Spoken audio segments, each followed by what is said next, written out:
Hello student, how are you? कैसे हो सभी? आपका स्वागत है मेरे यूट्यूब चैनल पर, जिसका नाम क्या है आप सभी जानते हैं, एएस अकेडमी। तो आज मैं आपके लिए जो अगली नेक्स्ट क्लास है वो 41, जो हमारा 41वां क्वेश्चन था, वो उससे आगे नेक्स्ट करने वाले हैं। यानी अभी तक हमने 40 क्वेश्चन लगभग कंप्लीट कर लिए हैं विद एक्सप्लेनेशन के साथ। तो आज मैं आपको आगे वाले जितने क्वेश्चन हैं वो आपको कराने वाला हूँ। ये क्लास मैं आपको बता दूँ, ये जो मैं क्लास करवा रहा हूँ, ये जो क्लास स्टूडेंट हैं या गवर्नमेंट जॉब की प्रिपरेशन करने वाले स्टूडेंट हैं या वैसे जो अपनी नॉलेज बढ़ाने वाले हैं, उन सभी के लिए बेनिफिशियल रहने वाली है। तो आइए इस क्लास को जल्दी से स्टार्ट करते हैं। देखिए, हमारा जो आज का क्वेश्चन था वो कौन सा था? 41वां। तो देखिए, करते हैं इसको कंप्लीट। आज मैं आपको 41वें क्वेश्चन पर लेकर के चलता हूँ। सॉरी। देखिए, दीर्घ संधि, गुण संधि, वृद्धि संधि, यण संधि।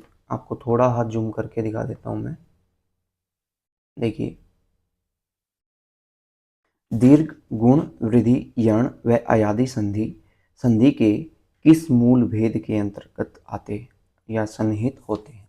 देखो, जो हमारे दीर्घ, गुण, वृद्धि, यण और अयादि मैंने आपको बताया हुआ है, ये 5 प्रकार के भेद होते हैं। ये हमारे दीर्घ स्वर संधि के भेद होते हैं। तो इसमें पूछा है कौन सी संधि? यहाँ दीर्घ संधि नहीं है, इसमें सिर्फ स्वर संधि दिया हुआ है। तो ये हमारे स्वर संधि के भेद होने वाले हैं। B is right answer. ये देखिए, बी हमारा राइट आंसर। देखो, काफी एग्जाम में पूछा भी गया। तो आई थिंक ऐसे ऐसे क्वेश्चन हम काफी करने वाले हैं। तो आपको समझ में आया होगा 41वां क्वेश्चन। आगे देखिए, आगे है हमारा उच्चारण का सही संधि विच्छेद होगा। यानी उच्चारण जो है उसका सही संधि विच्छेद हमें पूछा है। तो देखिए, सबसे पहले उच्च प्लस आरण नहीं, नहीं होगा। उत प्लस चारण नहीं, विसर्ग संधि नहीं होगा। पहले आपको बता दूं, ये हमारा व्यंजन संधि का भेद है। ये हमारा होगा उत प्लस चारण।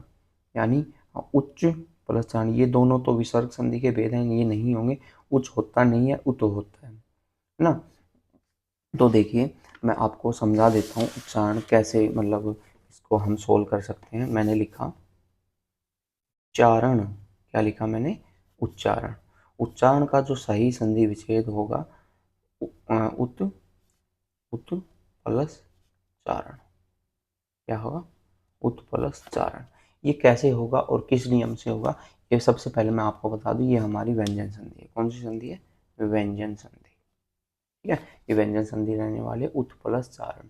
देखिए, यदि क्या होता है इस व्यंजन संधि में, यदि जो तय है, यदि तय के बाद च आ जाए, यदि तय के बाद च आता है, तो जो तय जो है वो आधे च में बदल जाता है। आधे च में बदल जाता है। तो अभी मैं इसको जोड़ के लिखूं, ऊ का ऊ लिखा, जो तय था हमारा आधे च में बदल गया। आगे फिर पूरा च है, चारण लिखा हुआ है, चारण का चारण लिख देंगे। तो इस प्रकार से हमारा उच्चारण आ जाएगा। एक बार फिर से समझ लीजिए, मैं कह रहा हूं, यदि तय के बाद च आता है तो जो हमारा तय है वो आधे च में ही बदल जाता है। ये हमारा व्यंजन संधि का एक नियम था। तो इस प्रकार से ये उच्चारण उच्चारण आ जाएगा। तो ये हमारा 42वां क्वेश्चन था। कौन सा? 42वां क्वेश्चन था। ये देखते हैं 42वां क्वेश्चन। 42वां, उच्चारण का सही संधि विच्छेद मैंने आपको बता ही दिया था, उत प्लस चारण होगा। यानी सी हमारा राइट आंसर होगा। देखिए, सी हमारा राइट आंसर, और काफ़ी एग्जाम में पूछा भी गया है। आइए आगे बढ़ते हैं जल्दी से। 43 यानी 43वां क्वेश्चन देखिए, दो समीपवर्ती वर्णों के मेल से जो विकार या परिवर्तन होता है वह क्या कहलाता है? वह अव्यय कहलाता है, प्रत्यय, संधि या समास? बिल्कुल, वो संधि कहलाता है। देखिए, मैंने आपको बता रखा है, हम यहाँ कोई ना कोई शब्द होता है, प्लस यहाँ भी कोई ना कोई शब्द होता है। पहले शब्द का अंतिम वर्ण, दूसरे शब्द का पहला वर्ण अगर योग करते हैं, क्या करते हैं? योग करते हैं, और उनसे कोई बदलाव होता है, उनसे कोई बदलाव हो जाता है, तो वो क्या कहलाती है? हमारी संधि कहलाती है। ये मैंने आपको काफ़ी कई क्लासों में बताया हुआ है।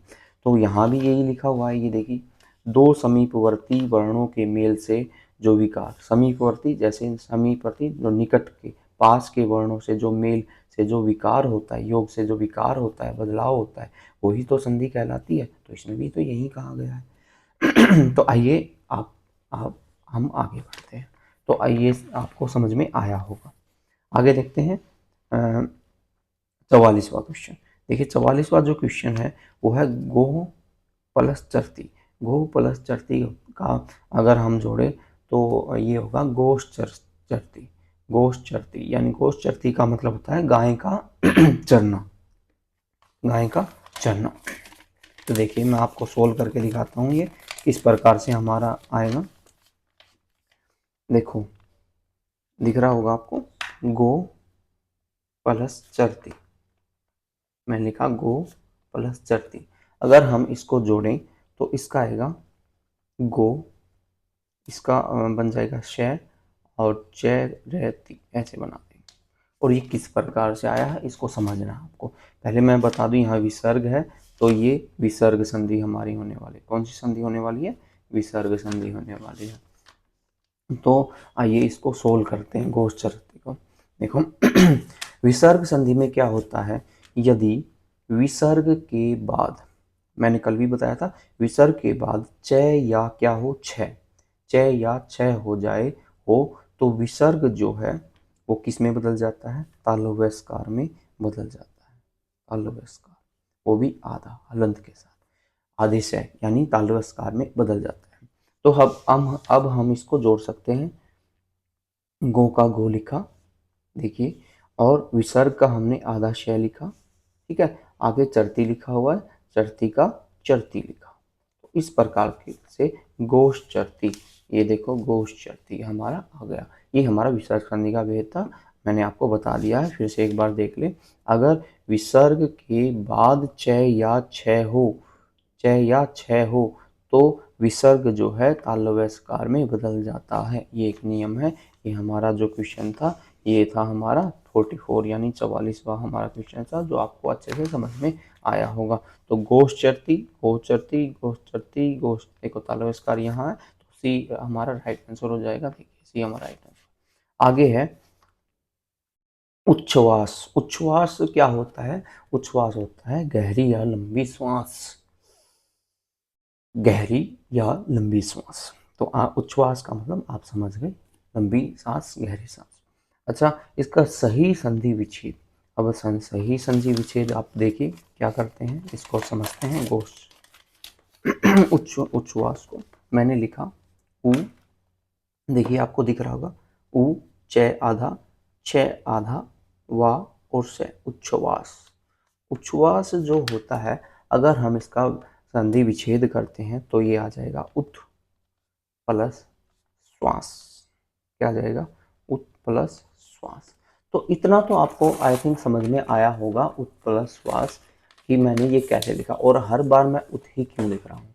उत हमारा व्यंजन संधि में आता ही आता है। तो उत प्लस श्वास लिखा।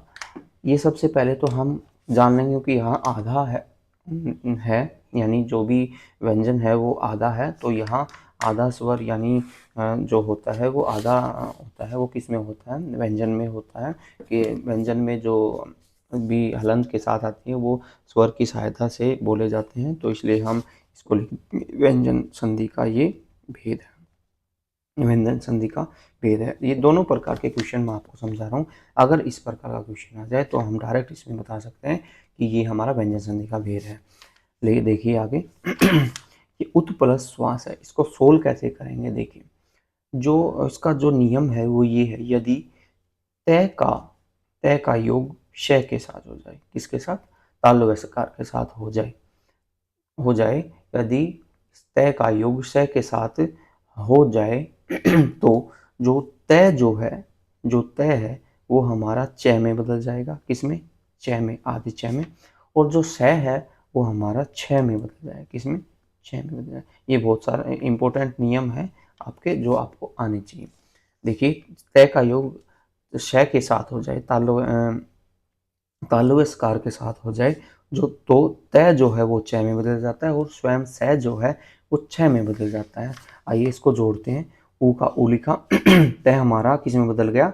आधे छय में बदल गया, और श जो है हमारा आधे छ में बदल गया और वास का वास लिखा। तो इस प्रकार से उच्छ्वास हमारे पास आया और उच्छ्वास हमारे पास पहले से। तो इस प्रकार से मैंने आपको समझा दिया उच्छ्वास हमारा संधि विच्छेद होगा। ये हमारा कौन सा क्वेश्चन था? ये हमारा था 45वां क्वेश्चन। आज हम 10 क्वेश्चन करने वाले हैं और जो आपको अच्छे समझ में।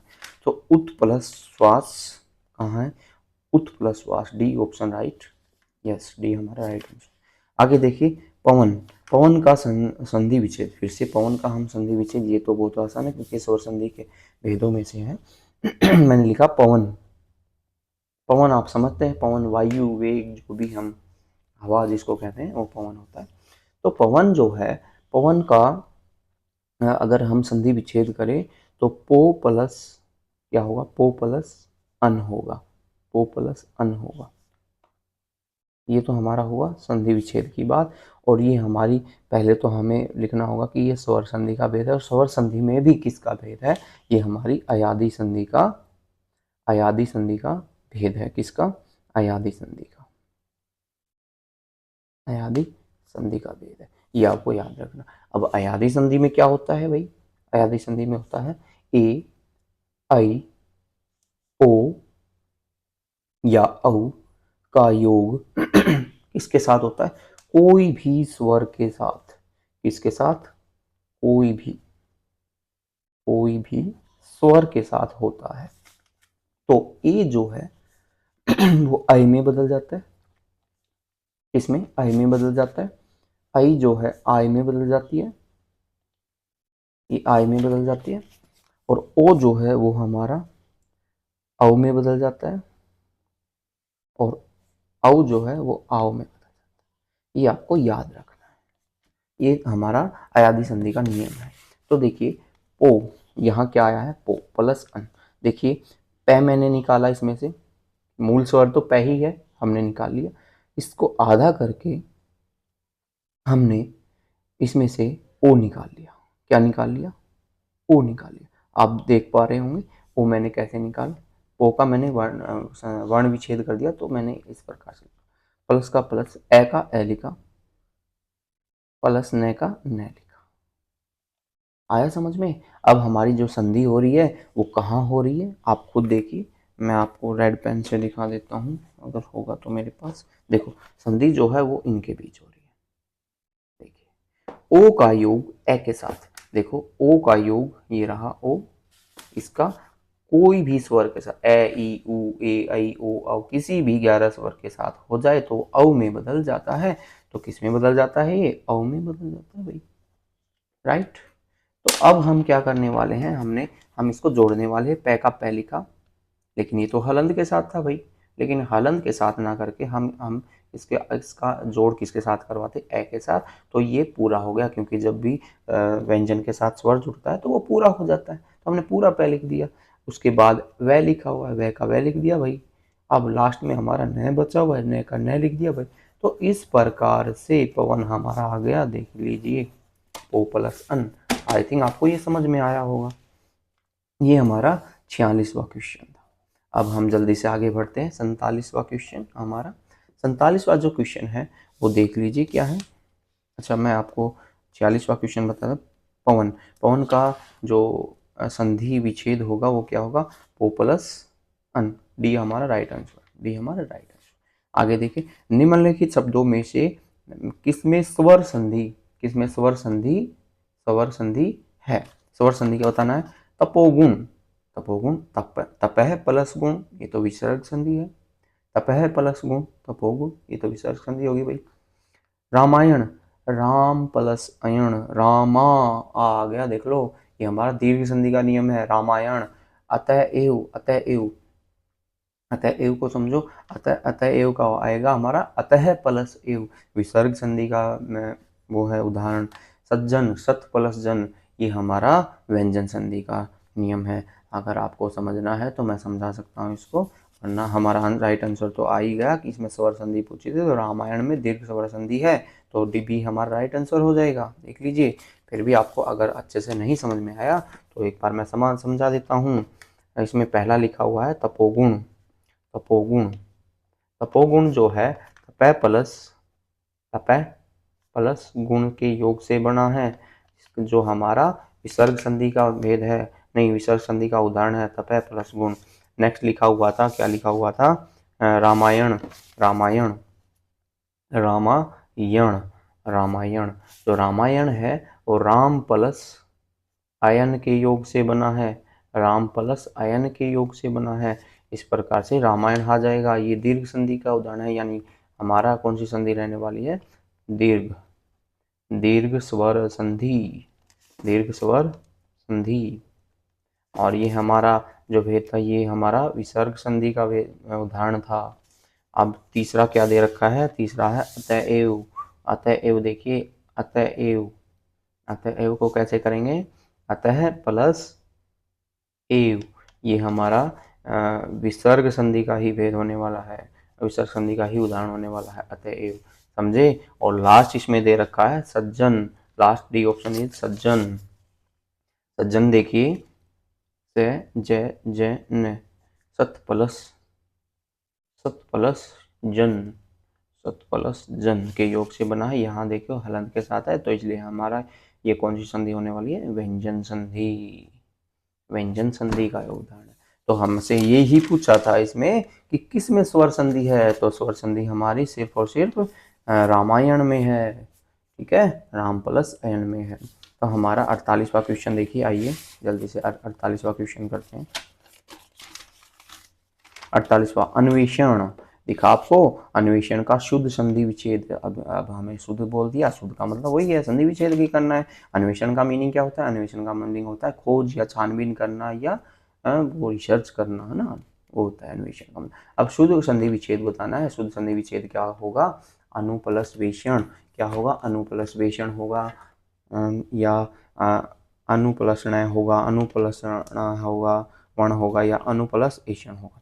तो डी आंसर हमारा राइट आएगा, अनु प्लस एषण। देखिए डी हमारा राइट आंसर है। अब इसको मैंने कैसे सोल्व किया आप एक बार देख लीजिए। अन्वेषण, अन्वेषण को अन्वेषण, अन्वेषण मैंने लिख दिया अन्वेषण। हमारा जो विच्छेद था वो था अनु, अनु प्लस एषण, एषण। यहाँ देखो कितनी आसान संधि आई है, जो मैं आपको पुरानी क्लास में करवा चुका। मैंने न ए का ए लिखा, विच्छेद कर देता हूँ, न का न लिखा, आधा न कर देता हूँ, क्योंकि ये इसमें से मैंने ऊ निकाल लिया। क्या निकाल लिया? ऊ। छोटा ऊ की मात्रा लगी, छोटा ऊ निकाल लिया। प्लस का प्लस, ए का ए, प्लस श का श, और न का न। ये क्षण ऐसे ही बना देता हूँ। ठीक है, इसमें कौन सी संधि है हम देखिए, देख के करते हैं हम। यहाँ इसमें जो संधि रहने वाली है हमारी स्वर संधि ही रहने वाली है। और स्वर संधि में किसका भेद है? ये यण संधि का भेद है। अब यण संधि कौन सी होती है सर? यण संधि आपको पता ही है, जिसमें ई का यह हो जाता है, ऊ का वह हो जाता है, और री का रह हो जाता है। तो यहाँ क्या है? देखिए यहाँ जो संधि हो रही है, रेड पेन कहाँ गया मेरा? रेड पेन रहा। देखिए जो संधि है वो कहाँ हो रही है? ऊ प्लस ए के बीच हो रही है, ऊ प्लस ए के बीच हो रही है। जो हमारा यण संधि है उसमें ई का तो यह हो जाता है, किसी भी अन्य स्वर समान स्वर के साथ होता है तो ई का तो यह हो जाता है, ऊ का वह हो जाता है, और री का रे हो जाता है। ठीक है, और ये हमेशा हलंत के साथ आता है।